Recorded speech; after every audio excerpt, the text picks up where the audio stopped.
Professora, eu queria, já falando em sucesso, falar sobre a questão dos ídolos, né?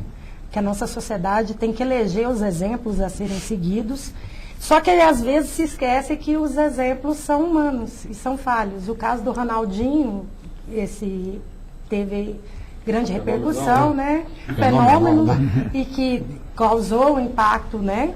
Então a gente percebe o seguinte, que para se manter no sucesso, o preço é muito alto. Para ser líder, para ser ídolo, você tem que ser perfeito. Não pode haver nenhum momento de baixa. Ou seja, você tem que deixar de ser humano. Não é propriamente difícil ou impossível chegar lá, mas é muito fácil descer de lá. Se manter o mais difícil, pelo dado grau de competitividade no qual nos encontramos. Né?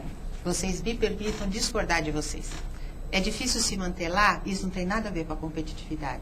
Tem a ver com a natureza do ser humano, do evento que nos colocou lá. Tem a ver com essa gestão da minha própria identidade. Então, olha só, quando eu digo que a identidade, ela se compõe de um tripé, o que eu sou, tá? A minha identidade se compõe daquilo que eu acho que eu sou, se compõe daquilo que eu faço, porque às vezes o que eu digo que eu sou não está batendo com aquilo que eu estou fazendo, tá? E aquilo que eu estou fazendo não está impactando de uma forma positiva, certo? Então, a gestão desta identidade, ela diz respeito a um conjunto de relações, algumas delas de caráter competitivo, mas nem todas. E quando eu faço essa gestão, o que é que eu percebo? Se eu estou numa posição de liderança, tá? O que é que compete a mim? Eu prestar atenção que ser líder não é ser estereótipo. Então, ser um ídolo é ser inspirador. Isso é ser uma liderança. O que é ser um estereótipo? É quando todo mundo começa a imitar aquilo que eu faço. E a gente vê isso acontecer numa família, a gente vê isso acontecer numa empresa. Então, às vezes, você tem uma grande liderança benéfica, tá? De novo, nós vamos dar exemplos benéficos aqui. Você tem lideranças empresariais, por exemplo, em que para ser ético, para aquela criatura, a forma como ela expressa o seu potencial ético, é acordar às 5 horas da manhã, é não sair de dentro do escritório, sai da empresa às 11 horas da noite, fez isso durante 60 anos ao longo da sua vida, e é um baita de um exemplo. Agora, o que acontece com o neto dessa criatura? Ele não acorda às 5 horas da manhã.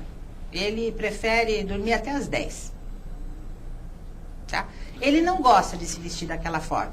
E ele quer ter um carro último tipo. Ele não é ético, porque ele não acorda às 5 horas da manhã, não fica no escritório até às 11 horas da noite, e não trabalha da mesma forma. Então, o que eu estou querendo dizer? Uma coisa é o exemplo. É você ser uma inspiração. Outra coisa é transformar este exemplo num estereótipo. Ou seja, eu passo a imitar, ipsis literis, tudo aquilo que esta pessoa faz. E às vezes a gente tem estereótipos bons.